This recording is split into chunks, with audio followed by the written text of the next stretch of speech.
Great Nicobar దీవుల గురించి తెలుసుకోవాల్సిన ముఖ్యాంశాల సంక్షిప్త సమాచారం ఇది.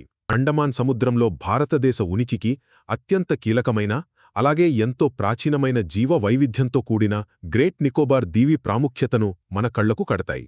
మొదటి ముఖ్యాంశం, దీని భౌగోళిక వ్యూమం.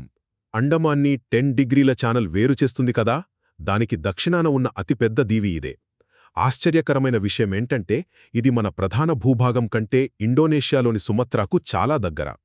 మన దేశపు అత్యంత దక్షిణ అంచు ఇందిరా పాయింట్ ఇండోనేషియాకు కేవలం 150 కిలోమీటర్ల లోపే ఉందంటే నమ్ముతారా? ఇక్కడ మౌంట్ థుల్లియర్ అనే ఎత్తైన శిఖరంతో పాటు గెలాచియా లాంటి జీవనదులు ప్రవహిస్తుంటాయి. ఒక్కసారి ఆలోచించండి, ఇది కేవలం సముద్రం మధ్యలో ఉన్న ఒక దీవి మాత్రమేనా, లేక హిందూ మహాసముద్రంలో భారతదేశానికి దక్కిన ఒక సహజ సిద్ధమైన రక్షణ కోటలాంటిదా?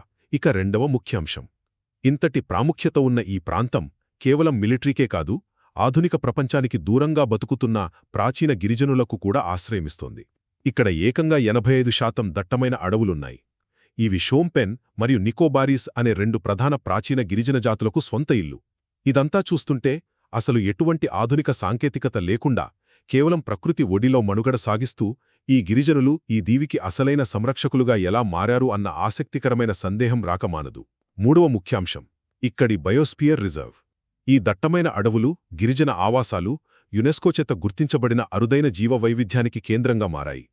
ఇక్కడ మాత్రమే పెరిగే అరుదైన ఆర్కిడ్ వృక్షాలతో పాటు డ్యూగాంగ్ అనబడే సముద్రపు ఆవులు, సముద్ర తాబేళ్లు, నికోబార్ మెగాపోడ్, సాల్ట్ వాటర్ క్రొకోడైల్ లాంటి ఎన్నో అరుదైన జంతువులు, పక్షులు ఇక్కడ ఉన్నాయి.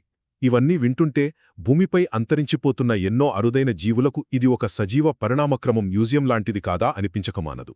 అంతిమంగా, గ్రేట్ నికోబార్ అనేది కేవలం భారతదేశ సరిహద్దు భూభాగం మాత్రమే కాదు, అది మన ఉనికిని కాపాడే వ్యూహాత్మక, సాంస్కృతిక మరియు అరుదైన పర్యావరణ సంపదల అద్భుత సమ్మేళనం.